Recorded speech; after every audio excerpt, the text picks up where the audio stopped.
কোরআনের ভাষায়, فأخذناه وجنوده فنبذناهم في اليم فانظر كيف كان عاقبة الظالمين। শেষ পর্যন্ত আমরা তাকে এবং তার সৈন্য সামন্তকে পাকড়াও করে সমুদ্রে নিক্ষেপ করলাম। এখন দেখো এই জালেমদের পরিণাম কি হয়েছে।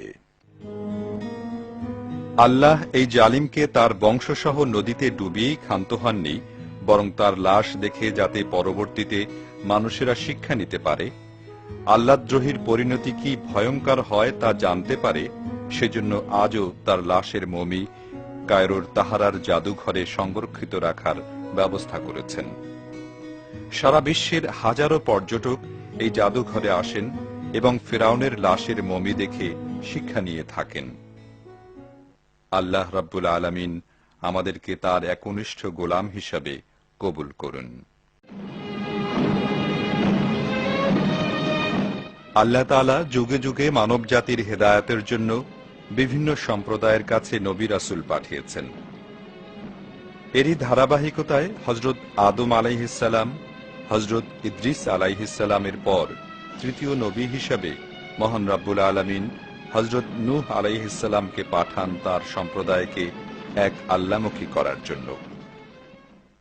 হযরত নূহ আলাইহিস সালাম 480 বছর বয়সে নবুয়ত লাভের পর জুডি হিল বা জুডি পর্বতে বসে তার নবুয়তি কার্যক্রম শুরু করেন। তার সম্প্রদায়কে তিনি অদ্দ, সুয়া, ইয়াগুস, ইয়াউক ও নসর দেবতাদের বাদ দিয়ে এক আল্লাহর গোলামি করার জন্য 470 বছর দাওয়াত দিলেও তারা নূহ আলাইহিস সালামের ডাকে সাড়া দিল না, এমনকি তার স্ত্রী পুত্রও না।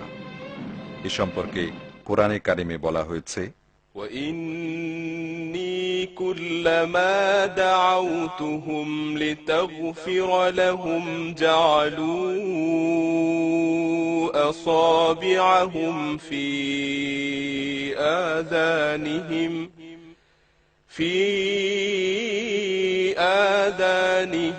واستغشوا ثيابهم وأصروا واستكبروا استكبارا।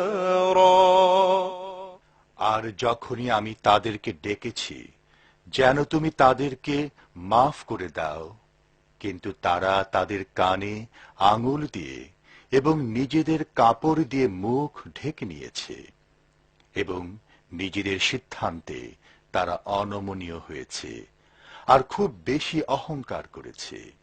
ফলে আল্লাহ রাব্বুল আলামিন নূহ আলাইহিস সালামের সম্প্রদায়ের প্রতি অসন্তুষ্ট হয়ে যান এবং নূহ আলাইহিস সালামকে একটি নৌকা তৈরির নির্দেশ দেন। তাতে তার অল্প সংখ্যক অনুসারী ও পালিত পশুদের জোড়ায় জোড়ায় নিয়ে আরোহণ করেন।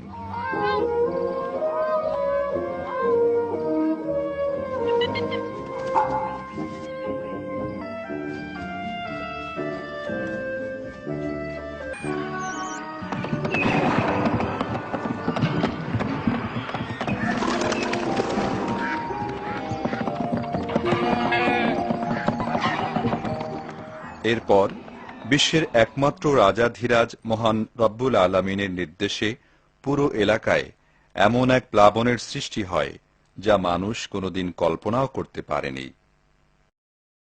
এই প্লাবনের ফলে হযরত নূহ আলাইহিস সালামের কিস্তির বাইরে যা কিছু ছিল নিমেষেই সব ধ্বংস হয়ে গেল।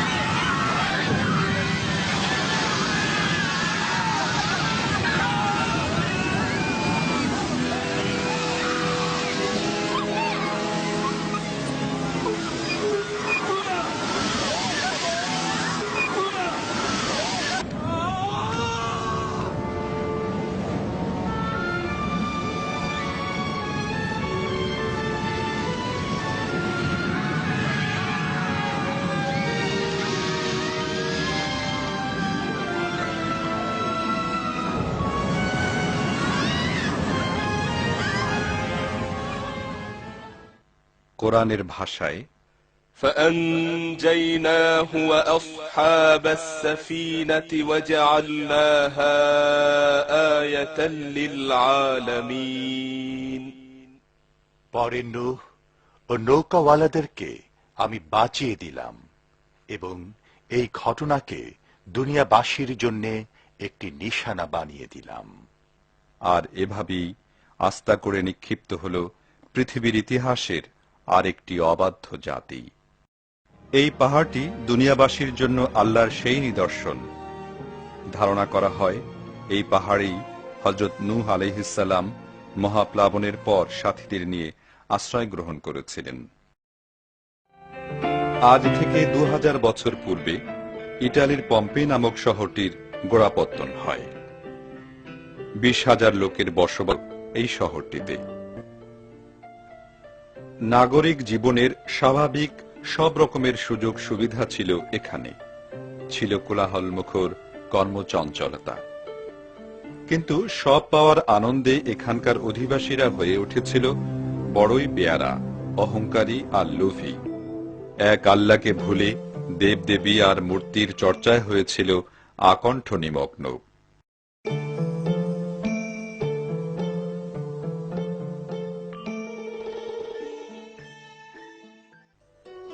অশ্লীলতা আর বেহায়াপনার চরম শিখরে পৌঁছে যায় তারা। তাই তো হঠাৎ করেই একদিন তাদের উপর নেমে আসে ভিসুভিয়াস থেকে নির্গত উত্তপ্ত গলিত লাভার স্রোত। মাত্র কয়েক মিনিটের মধ্যে পুরো নগরীটি চাপা পড়ে যায়। কিছু বুঝে ওঠার আগেই থেমে যায় পম্পে নগরীর সকল কোলাহল। এভাবেই ইতিহাসের পাতা থেকে হারিয়ে যায় পৃথিবীর আরেকটি অবাধ্য জাতি, যা দেশ বিদেশের অসংখ্য পর্যটক দেখে থাকেন তাদের বাহ্যিক চোখ দিয়ে। কিন্তু একজন ঈমানদার এই দৃশ্য দেখবেন তার অন্তর্চক্ষু দিয়ে, আর শিক্ষা গ্রহণ করবেন অনন্ত জীবনের জন্য।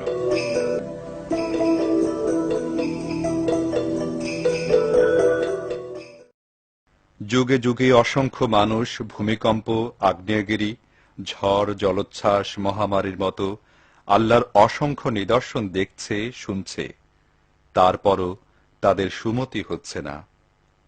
আল্লাহর অসীম ক্ষমতার পরিধি উপলব্ধি করতে পারছে না। অজ্ঞতার বশবর্তী হয়ে তারা এগুলোকে প্রাকৃতিক দুর্যোগ বলে চালিয়ে দিচ্ছে। আল্লাহর এই সব সৈন্যরা যখন কোথাও আঘাত হানে, তখন তারা যেন চিৎকার করে বলে, হে মানুষ, তোমরা তোমাদের মালিককে চিনো, তাঁর বিধানকে মেনে চলো।